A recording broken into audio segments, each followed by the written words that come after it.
వాళ్ళతో ఏమైనా ఫోన్లు చేయించి కానీ ఏదైనా వీడియోతోటి మీకు వీడియో కాల్ కానీ ఏమన్నా అలాంటి ఆ విధంగా కూడా మానసికంగా ఏమైనా ఇబ్బంది పెట్టేదా? సార్ నేను నాకు ఇన్స్టాగ్రామ్లో బిగ్ బాస్ ఆర్టిస్టులు ఇద్దరు మాట్లాడారు నాతో. నా దగ్గర చార్ట్స్ ఉన్నాయి. వాళ్ళు దాంట్లో ఇతని గురించి ఏం మాట్లాడలేదు, కానీ దాంట్లో ఒక అమ్మాయి ఇతనికి సర్టిఫికేషన్స్ ఇస్తా స్టోరీలు పెట్టుకుంటుంది. ఓకే, చెప్పండి. ఇతనికి సర్టిఫికేషన్స్ ఇస్తా స్టోరీస్ పెడుతుంది. ఇతను చాలా జెన్యూన్ అంట, ఇతను చాలా మంచోడంట. ఇతను వదులుకోవటానికి నాకు నా బిడ్డకు మెంటలా? నిన్ను అడుగుతున్నా ఈరోజు. ఇతను చాలా జెన్యూన్ అయితే నాకు తెలీదా అది? నీలాగా నాకు 3 డిగ్రీలు ఉన్నాయి, ఆ మాత్రం నాకు తెలియలేదా? ఒక జెన్యూన్ భర్తను వదులుకోవటానికి నేను ఏమన్నా మెంటల్ దాన్నా? ఏమైనా అర్థం పర్థం ఉండాలి ఎలిగేషన్స్ చేసే ముందు. ఇప్పుడు సార్ వాళ్ళు నాకు మెసేజ్లు అయితే పెట్టారు సార్. ఒక అమ్మాయిని నేనే అడిగా, వీళ్ళిద్దరు కలిసి తిరుగుతున్నారని. నేను ఇన్ఫ్లుయెన్సర్నే కదా, నాకు మ్యూచువల్ సోర్సెస్ ద్వారా తెలిస్తే నేను అప్రోచ్ అయ్యి అడిగా. ఆ అమ్మాయి నాకు అసలు ఏమీ లేదు, నాకు మీరు ఎప్పటి నుంచో తెలుసు అది ఇది అని సోది చెప్పింది, కానీ నిజం చెప్పలా.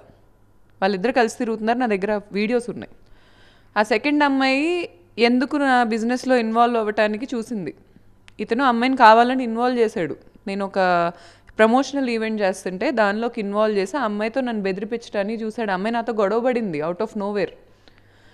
చాలా పొగరు చూపించింది నా మీద. ఇప్పుడు ఆ అమ్మాయి బయటికి వెళ్ళి నా గురించి బ్యాడ్గా మాట్లాడుతుంది. అసలు వీళ్ళందరికీ సినిమాలు చేసుకునే వాళ్ళకి బిజినెస్లో వాళ్ళతో పని ఏంటి సార్? నాకు అర్థం కాదు. ఈరోజు నేను అడుగుతున్నాను, నేను బిజినెస్ చేసుకుంటున్నాను, నేను 2017 నుంచి ఎంత కష్టపడ్డానో మా బిజినెస్లో ఉన్న వాళ్ళకి తెలిసిద్ది. మీరు ఆర్టిస్టులు బయట అతనితో తిరిగారు, వచ్చి నా బిజినెస్లో ఇన్వాల్వ్ అవ్వాలని దేని చూస్తున్నారు? పాండురంగుడు అని ఒక సినిమా ఉంటుంది సార్, బాలకృష్ణ గారిది. పాండురంగుడు అని సినిమా నేను పెట్టుకొని చూస్తుంటే వాళ్ళ తండ్రి వచ్చాడు ఒకసారి. అప్పుడే మా ఇంట్లోకి వచ్చాడు, హాల్లో టీవీ ఉంటుంది. పాండురంగుడు పెద్ద బూతు సినిమా కదా, పాండురంగుడు ఎందుకు చూస్తున్నావు అని అడిగాడు ఆయన నన్ను. పాండురంగుడు సినిమాలో ఒక పాట ఉంటుంది, కోసల దేశపు కోమలితో సింధు నగరపు యామినితో. మీ అబ్బాయికి అంతకంటే ఉన్నాయి అకౌంట్లు, అంతకంటే ఉన్నాయి. హనుమాన్ జంక్షన్ సాయి పద్మిని. ఎవరా అమ్మాయి?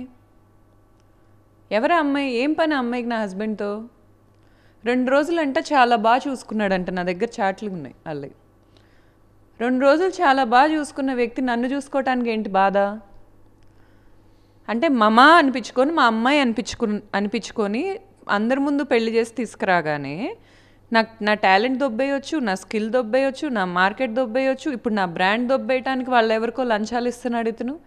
ఇన్ని అట్రాసిటీస్ ఇంత పబ్లిక్గా చేస్తుంటే అసలు ఇలాంటి వాళ్ళని నేను లీగల్గా ఫేస్ చేస్తున్నా, చేయకుండా ఏం లేను. లీగల్గా జరిగే ప్రోటోకాల్స్ జరుగుతున్నాయి. ఈ బుద్ధులేంటి అసలు?